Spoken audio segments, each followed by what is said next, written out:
Hey, gun people. All right, so they released the document on these Idaho murders. I'm going to try to go through this warrant. This is an arrest warrant. So remember, I think they put way too much minutia in here, and there's a lot of peripheral information here that really didn't need to get an arrest warrant. Remember, all you need for an arrest warrant is it's information that would make a reasonable person believe that a crime was committed and that the person arrested could have committed this crime. So this warrant could have been, a couple pages. The guy went overboard because of I forgot how many pages it is. It's 19 pages. And this whole page was redacted, which I'm not sure why. They don't want to release the autopsy report. So 19 pages.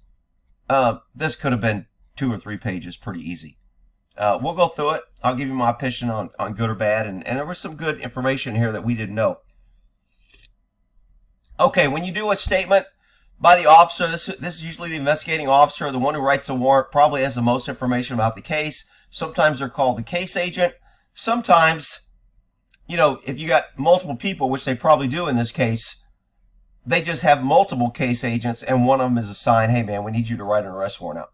And some places, I think in Illinois, the U.S. attorney will write out the warrants and then give it to the cop, and the cop signs it. I don't know if I like that. It kind of shows the quality of cops you have if they can't write out their own arrest warrant. But a U.S. attorney has to defend this, or the DA, whatever you call it in your state. They have to defend this, so they want it done right. So, but that's why they review it. But anyway, here we go. So, again, if I want to have somebody arrested, I have to write out and take it in front of a judge and say, I think here's a crime that was committed, and I think this guy committed it. And if it's reasonable, if the information I put would make a reasonable person conclude that this guy is involved or committed this crime, then I get the warrant. So there's more than enough information here.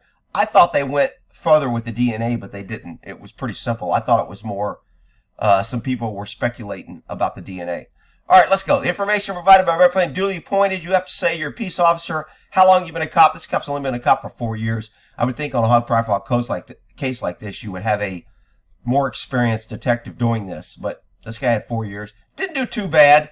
Again, put a lot of peripheral, and he made it so damn technical, it's really hard to follow. I want to paint a picture that's easy to follow.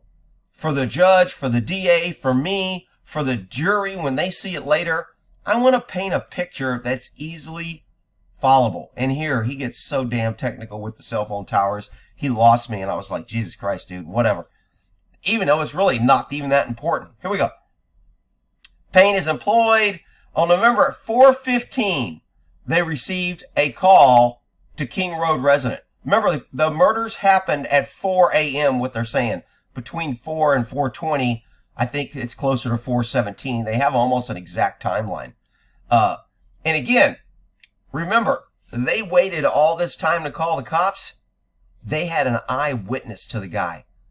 One of the roommates ran into the guy and he walked past her in a hallway, and she didn't call the cops. That's a huge issue. But anyway, I digress. Here we go.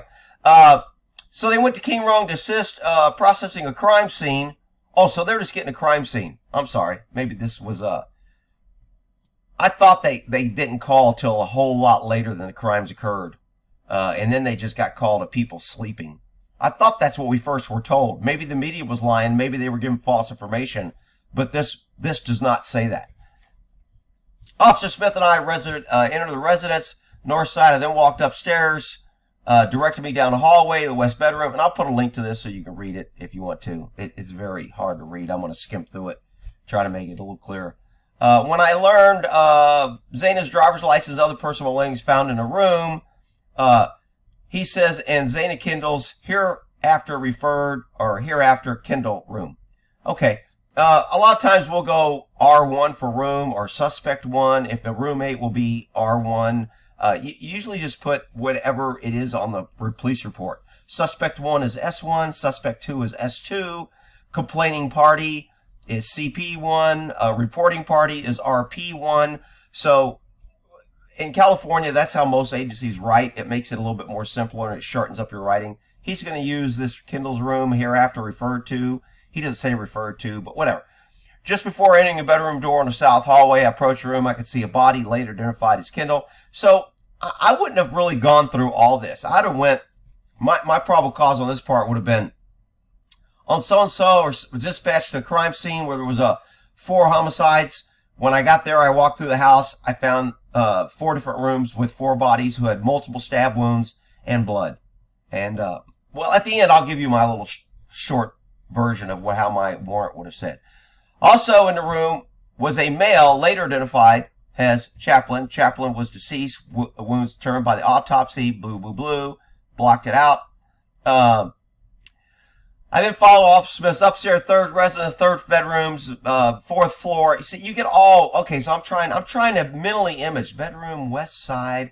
I don't have a map to see what west, so that really means nothing. Floor determined, yeah. A search warrant needs to be a little bit more detailed, but an arrest warrant, again, did a crime occur? Is this person that I want to arrest involved in the crime? If I have a reasonable person to believe that, I'm good. The bedroom on the west floor determined again, they later identified there was a dog in the room. Moscow police responded the dog belonged to Gazova, her ex-boyfriend. I found out from an interview with Jack, ex-boyfriend, that he shared the dog. Officer Smith then pointed out a small bathroom on the east side of the 3rd floor. Does anybody know where they're at? East side, 3rd floor, or the west side bedroom, or the 2nd floor, or the 1st? It's convoluted. This is very unflowing. This bathroom shared a wall with Madison bedroom, which was situated on the southwest corner of the 3rd floor. As I entered this bedroom, I could see a set of 2 females in single beds in a room. Both were deceased and visible stab wounds. I also noticed what appeared to be a tan leather sheath lying on the floor. This is key.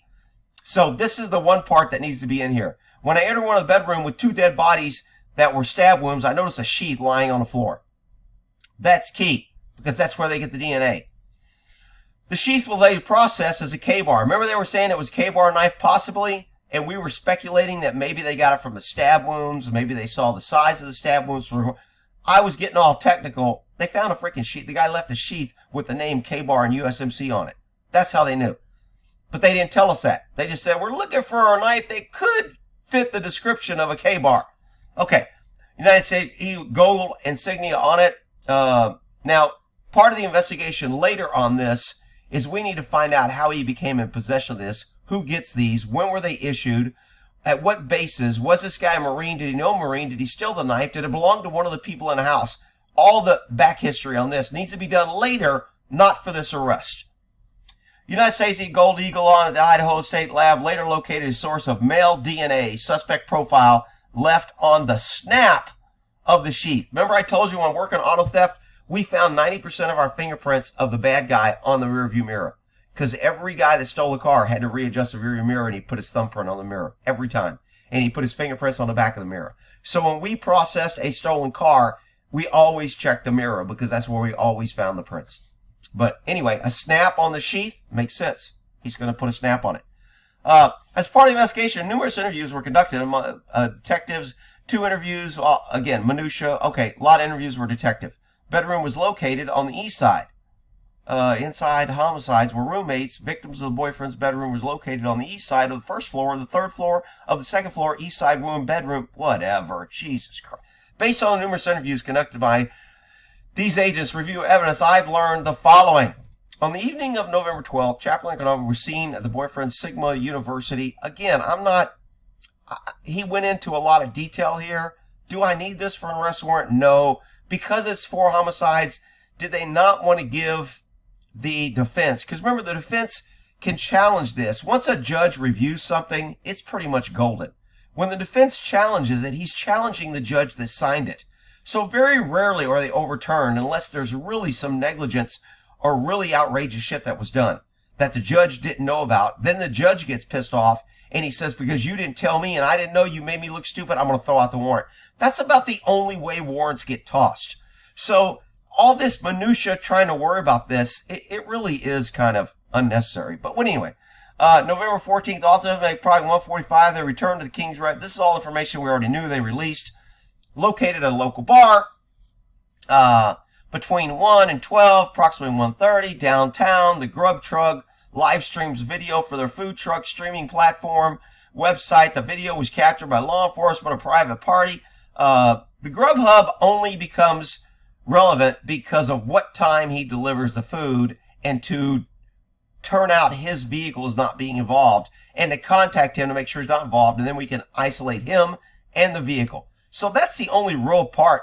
Does it really make the case for whether I believe this guy was committed because one of the roommates ordered from Grubhub? No.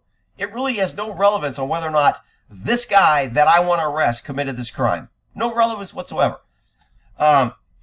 Made statements during the interview indicated the occupants of King Road, 2 a.m. were asleep, and at least their rooms were in their rooms by 4. Okay, so this is important that they were in their rooms by 4 because that's how we tie down when the murders took place. Again, not real relevant. I only need to say a crime occurred and I believe this person is involved or did the crime. That's it. This is the exception for Kendall, who received a DoorDash at approximately 4 a.m. So if he got an order at 4 a.m., depending on where he was located, and if he did the DoorDash guy enter the room or whatever, and was this on the Ring doorbell, etc., does it have an impact on whether we believe this guy? Maybe when I'm doing my investigation, I want to know all this because I want to see if I get video footage, if he contacted the guy, if they bumped into each other, or, to dislocate his fingerprints if he came in and set something down. Then I would want to know this. But for an arrest warrant, unnecessary, in my opinion.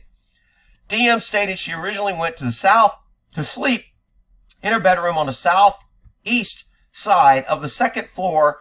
DM stated she awoke at approximately 4 a.m. This is kind of critical. At 4 a.m. by what she stated sounds like playing with her dog in one of the upstairs bedroom. So at 4 a.m. Grubhub delivers food and there's a disturbance with a dog playing in one of the bedrooms. Okay, on the third floor. A short time later, DM says she heard what she thought Gonzalez say to the effect, "There's someone in here." Now, this would alert most people. This part just kind of makes all the roommates seem pretty densely ignorant and either under the influence and pretty much victims looking for a place to happen. However, does it really connect this guy to the room? It kind of ties down the time frame on when the murder happened. A review of records obtained for any downloaded Kendall's phone showed she could have, on her cellular phone, indicating she was likely awake and on the TikTok act at 4:12. So she was awake and on her app. DM stated she looked in the bedroom. Anything she heard a comment. Stated she opened the door a second time when she heard what she thought was crying coming from the room. Again, you hear the dog barking. You hear there's somebody in here and you hear crying and you do nothing. Then she said she heard a male voice say something to the effect, "It's okay, I'm going to help you." Wow. Again, this may be the roommate is like, I'm so used to hearing male voices. This girl was sleeping with everybody. She's got 14 people, different people in her room every week. So when I hear a male voice saying, "I'm going to help you," it's just normal for me. That could be a justification on why she didn't do nothing. At approximately 4:17, a security camera located at the King residence immediately to the northwest east side of the third bedroom of the second floor of 11 King picked up distorted audio of what sounded like voices of a whimper followed by a loud thug. A dog can also be heard barking numerous times starting at 4:17. So this is when the guy was in the house. So this is kind of relevant. Security camera, all the other things. Again, I'm just telling the judge, "Hey, judge, here's what I know. Here's why I think this guy in it. I need a warrant to go arrest him." Okay, I believe you. It sounds good. You're reasonable. You're an experienced detective. All this makes sense to me. Go arrest him. A dog can also be heard barking numerous times. Security camera 15 feet away from the west. DM stated she opened the door for a third time after she heard the crying and saw a figured clad, I don't know what the hell this means, saw a figured clad in black clothing. A figured clad, a figure of a man in black clothing? I don't know what that is. Maybe I'm misreading it or I don't get it. A figured clad in black clothing and a mask that covered the person's mouth and nose walking towards her. So the criminal was practicing COVID safety by wearing a mask, or he was trying to conceal his identity, but it doesn't matter. Government required you to wear a mask, so it's good. DM describes the figure as 5'10" or taller. The guy suspect ended up being 6 feet. Male, not very muscular, but athletically built with bushy eyebrows. She remembered the bushy eyebrows. This is important because we have a witness, and she remembers tall and bushy eyebrows. And then when we contact the suspect, we find out that he's 6 foot and he's got bushy eyebrows. That makes our probable cause that leads a reasonable person more to believe that a crime is committed and that this guy did it. The male walked past DM as she stood frozen in a shocked phase. Remember, this happened at about 4:17, and nobody called the cops until I think noon the next day. It's like crazy. Frozen in a shocked phase. The male walked towards the back, and why did he let her go and why did he? Motive is still a big issue. Why did he kill the people he killed? Why didn't he kill the dog? Why didn't he kill her? Why didn't he kill everybody? The male walked towards the back, but I don't have to describe all that just to get enough to arrest him. These are just investigative questions that I'm popping out to you. The male walked towards the back sliding glass door. DM looked at herself in the room after seeing the male, did not see that she recognized the male. This leads investigators to believe that the murderer left the scene. Okay. The combination of DM's statements to law enforcement, reviews by forensic downloads of records of the boyfriend, and the video the suspect described below leads investigators to believe the homicide occurred between 4 and 4:25. I'm saying close to 4:17, 4:20, but whatever. I mean, that's a good reference not to get pinned down and locked down. During the processing of the crime scene, investigators found latent print was located toward the second processing of the scene by the ISP forensic team using a presumptive blood test and then amino black, a protein stain that detects the presence of cellular material.